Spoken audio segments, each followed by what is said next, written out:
Video में हम axis bank app के माध्यम से एनईएफटी मनी ट्रांसफ़र करना सीखेंगे। तो चलिए शुरू करते हैं कि हम यहाँ पे एक्सिस बैंक ऐप में आ चुके हैं। अब आपको ऊपर की ओर दाईं तरफ दिखाई दे रहा है लॉगिन वाला टैब, तो आपको उस पर क्लिक करना है। आपको अपना एमपिन यहाँ पे अंकित करना है और ऐप में लॉगिन कर लेना है। हम देख सकते हैं हम सफलतापूर्वक लॉगिन हो चुके हैं ऐप में। अब आपको नीचे की ओर दिखाई दे रहा होगा पे वाला बटन, तो आपको उस पर क्लिक कर देना है। आपके सामने पॉपअप विंडो खुल के अलग अलग तरह के विकल्प आएंगे। तो आपको सबसे ऊपर दिखाई दे रहा हो सेंड मनी का विकल्प, तो आपको उसमें क्लिक कर देना है। देख सकते हैं हम सेंड मनी वाले पेज पे आ चुके हैं। अब हम यहाँ पे साथ ही साथ बेनिफिशियरी भी ऐड करना सीखेंगे। तो आपको यहाँ पे दिखाई दे रहा होगा हरे बॉक्स के अंदर लिखा हुआ है ऐड पेई, तो आपको उसमें जो प्लस का साइन दे रखा है तो आपको उसमें क्लिक कर देना है। हमारा जो पेई है अगर एक्सिस बैंक का ही है तो हम मोबाइल नंबर या अकाउंट नंबर दोनों में से एक को यहाँ पे अंकित करके हम यहाँ पे पेई को जोड़ सकते हैं। लेकिन यहाँ पे आईएफएससी कोड की जरूरत यहाँ पे नहीं होगी, क्योंकि हम यहाँ पे एक्सिस बैंक से एक्सिस बैंक में पैसे ट्रांसफर कर रहे हैं। तो फिर उसके बाद आप फर्स्ट डिटेल में करके ओटीपी अंकित करके फिर आप यहाँ पे जोड़ सकते हैं। तो चलिए हम यहाँ पे अदर बैंक पेई को यहाँ पे जोड़ने वाले हैं, तो हम उसमें क्लिक करेंगे। फिर पेज पे आ जाएंगे तो आपको अदर बैंक पेई जोड़ने के लिए आपको यहाँ पेई का नाम अंकित करना है। फिर उसके बाद आपको निकनेम अंकित करना है, तो आप निकनेम कुछ भी रख सकते हैं यहाँ पे।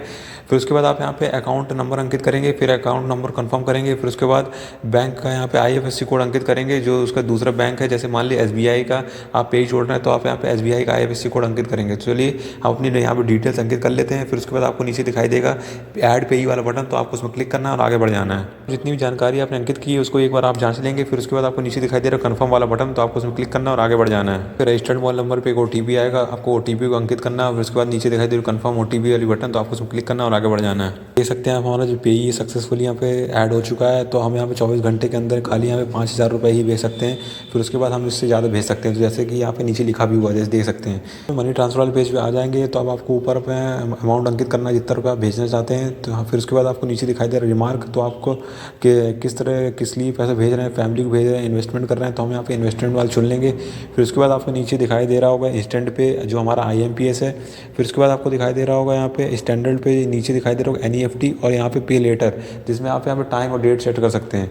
तो अगर आप यहाँ पे इंस्टेंट पे जो आईएमपीएस अगर आप इसको इससे पैसे भेजेंगे तो आपको यहाँ पे चार्जेस पड़ेंगे।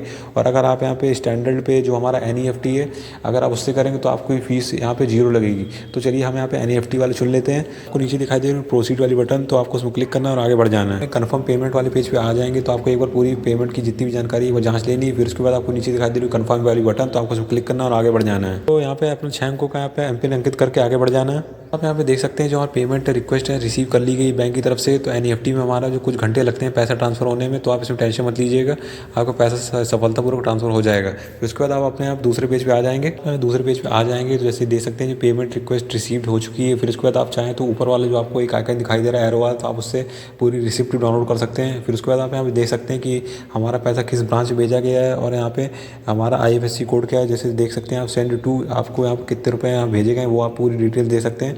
उसके बाद आप पेज को नीचे स्क्रॉल डाउन करेंगे तो आपको पेमेंट की डिटेल्स भी मिल जाएंगी। पेमेंट डिटेल्स में मोड ऑफ पेमेंट देख सकते हैं, जैसे हमने एनईएफटी किया तो आपको यहाँ दिखाई दे रहा है। फिर उसके बाद आपको रिसिप्ट नंबर दिखाई दे रहा हो जैसे आप देख सकते हैं।